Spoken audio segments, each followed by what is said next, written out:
Hi, my name is Stephen Pope and I'm my Amazon guy. In today's video, I'll be talking about some new forms of advertising on Amazon. They're in beta. In this particular video, we'll be talking about auto campaigns and some 4 new targeting types. If you need help with your company to set up advertising, I'm the owner of my Amazon guy. We typically can do an advertising setup for about $500, and that includes fully segmented campaigns.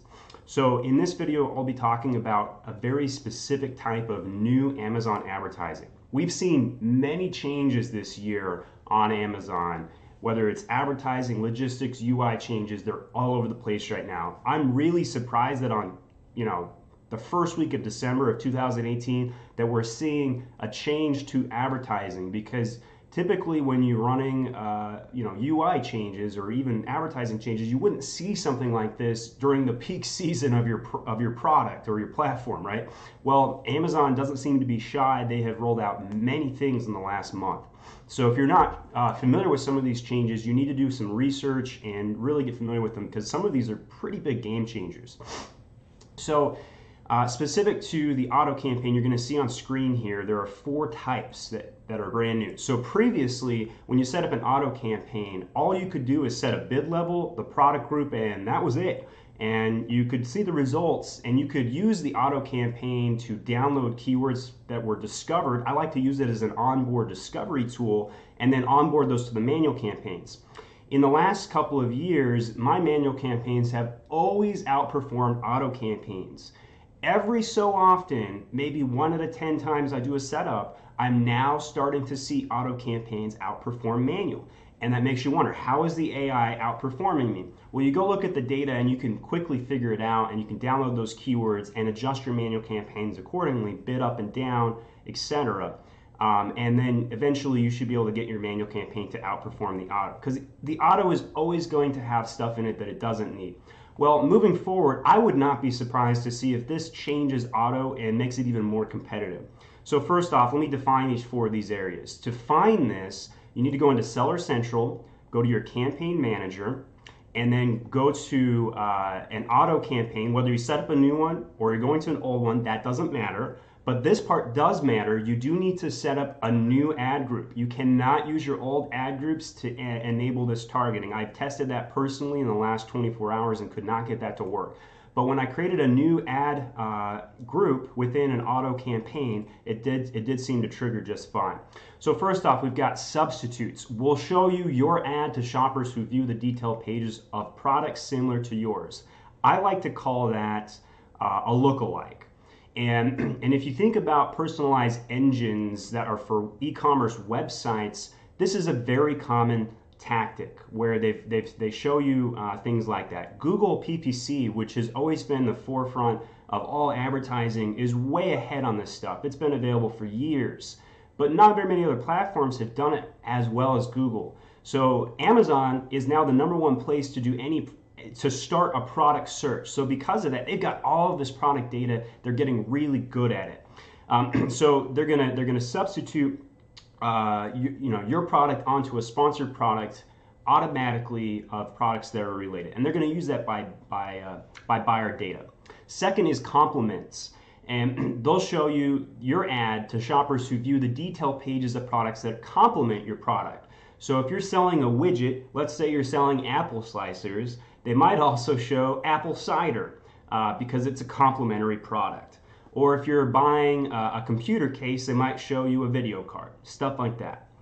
Loose match is very different. We'll show your ad to shoppers who use search terms that loosely relate to your products. So, so instead of it being in the detail page, this is going to show up in search results specifically, and it's going to loosely match. So if you've got a search term such as apple slicer, they might show you something that is loosely related to that. So instead of apple slicer, maybe it's orange slicer, or something loosely related to the search term, not necessarily related to the product. I bet you loose match will probably perform worse than many of the others because it's a loose match. Close match, we'll show your ad to shoppers who use search terms closely related to your products. So this is going to be more pertinent because it's going to be products that are very, very close. So that apple slicer example is going to be way more spot on. It's probably not going to be the orange slicer. It's going to probably be big apple slicer, small apple slicer, stuff like that, in my opinion. Now, I could be wrong on that. We'll see what the data shows. So when you first launch anything that's new or brand new, you need to use the same bid levels you've used on other campaigns. And you should always be testing.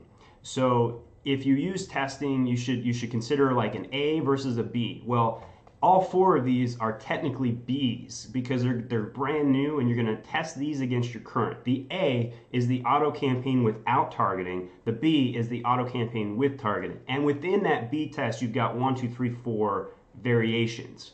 So it's completely okay to run all four simultaneously. We do not know which one will perform the best because nobody has any public data on this. Also, each category will absolutely perform different on this.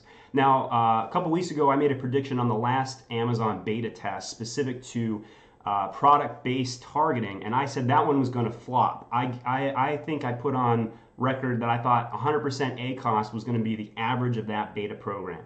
The reason I made that prediction in that other video is because Vendor Central previously had that tech and has struggled for years to make that work. They then rolled the tech out to Seller Central and used similar targeting, and it still flopped.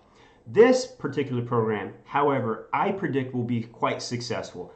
I don't know what the ACoS will be for every category. So if your average on Amazon is somewhere between 30 and 40%, which is high for most companies, and it's hard to even palate that. Some categories like beauty is like 70%. Very difficult to be competitive in some of these categories.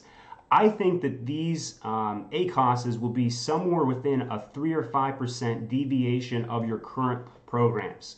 And within these four sections, I think there's going to be a 10% spread within this section. So what that means is that the 1 or 2 of these 4 that performs the better will probably outperform your manual campaigns, and you're going to need to pay attention to it. And you need to download the results and download all of the reporting that's available from this to make some of those judgment calls.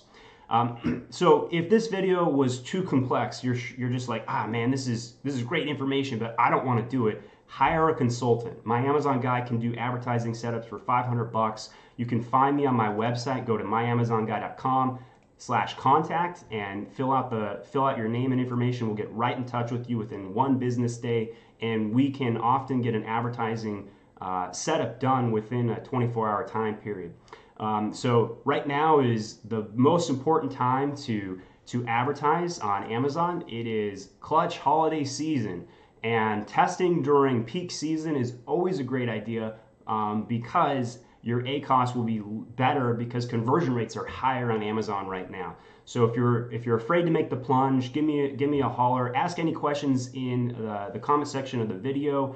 We'll also answer them there if you have any. Or give me a ring or give me an email if you want to hire us to help you set that up. Thanks for watching, guys.